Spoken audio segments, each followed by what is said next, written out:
My name's Steve Moruzzi. This video is how to remove the burner and burner plate on the FT Series 301-399. We'll start with removing the cover.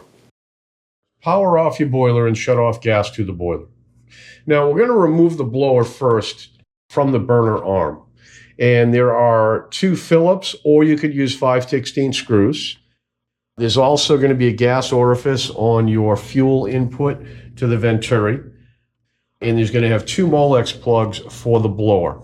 I'm going to start by removing this Molex plug. So I'm going to pinch down on the Molex connection, unplug it. I'll wait till we get the blower out of position to do the back one. Now, before we can pull the blower, we have the gas input coming from our gas valve up to our venturi. We're going to disconnect this, and we'll start, and I'm going to use a crescent wrench just to loosen this lower fitting, okay? So I'm going to loosen the lower fitting, and I'm going to take off the upper fitting. In behind here is a gas orifice, and don't forget you have a gasket. Anytime you have a gasket, you want to put your hands underneath that fitting so the gasket doesn't fall to the floor. I'm going to gently drop the arm down, and I'm going to pull the orifice out. Now, this gasket can sometimes stick to the fitting, and that's okay. It's fine that it's on the gas orifice. And note the orientation. Flat side facing in. Beveled side facing you. And I'll set this down on top of the boiler. Next, we're going to remove the blower. Now, to access the blower, again, you can either use 5/16 or Phillips head screws. And I'm going to use a Phillips head screwdriver right here. And I'm going to remove these 2 bolts. And now I'm going to push my blower back to the right-hand side. And we'll start to lift this out of position. Now, here is where we'll access the other Molex connection for the blower. I'm going to pinch those together and remove that Molex connection. Also, down here on the venturi is a reference for the pressure switch, okay? I'm going to disconnect that, and don't forget we'll have to put that back into position. I'll set this down on the bench. With the blower out of position, you can inspect the top part of your burner. If it's dirty, you can clean it right from here without having to remove the top part of the burner assembly. If that's dirty, you also want to check your combustion air filter.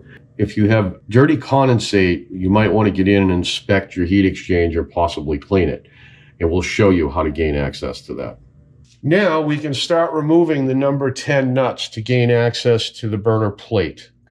We'll also have our igniter and flame rod here. You can disconnect these connections.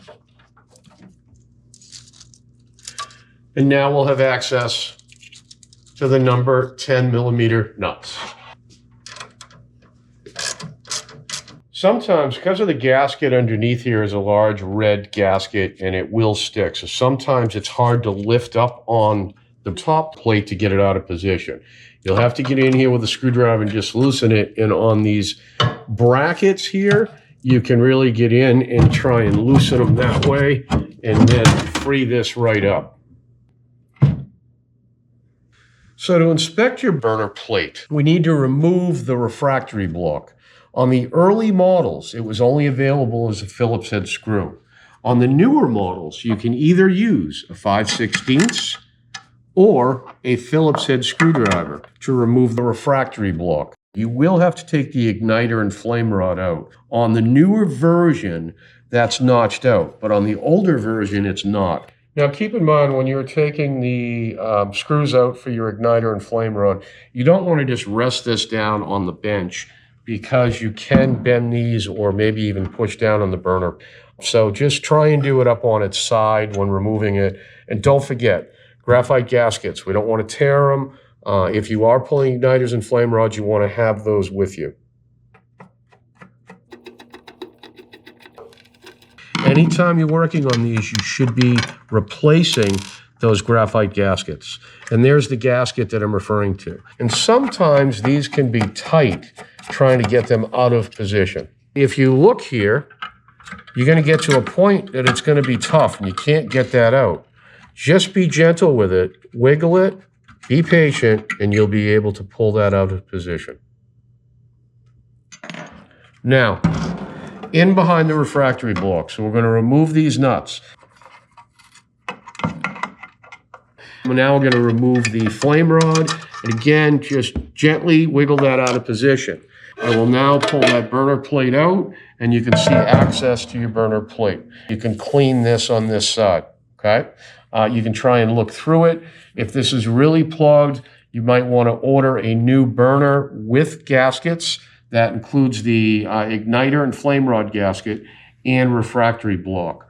Or you could order it all as one piece.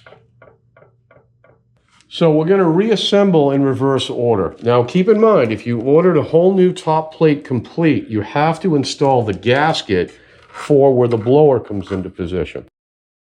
Make sure you install that gasket. And that just fits right in the groove.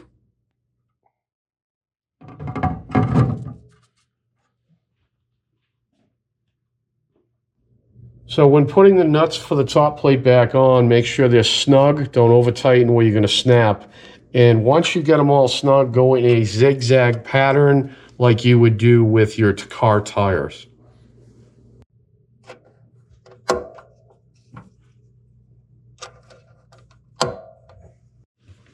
All right, so again, confirm your gasket is in position, okay? And this is a flapper on the blower.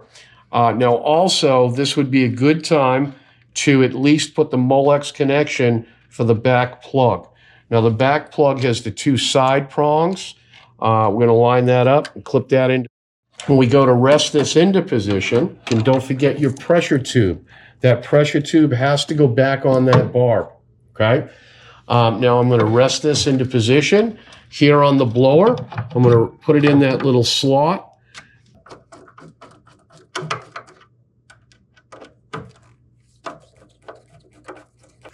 So now we're going to hook up our gas line. Now, if your gas line doesn't line up, as shown here, you can't stretch your gas line. So what is that? That is your burner plate is not down tight. So you've got roughly another 1/4 of an inch that you can tighten up on that burner plate. Don't forget, make sure your graphite gasket is one first on the venturi. Then there's also one on the backside where the nut is. So in this example, here's my orifice. So the flat side of the orifice faces in, beveled faces you. Make sure you have that other graphite gasket, and then we can line this up. Make sure you tighten both.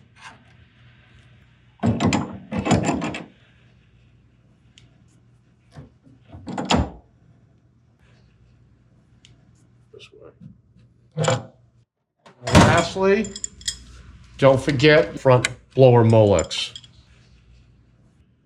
If you have any technical questions, please contact the factory at 1-800-900-9276. Thank you.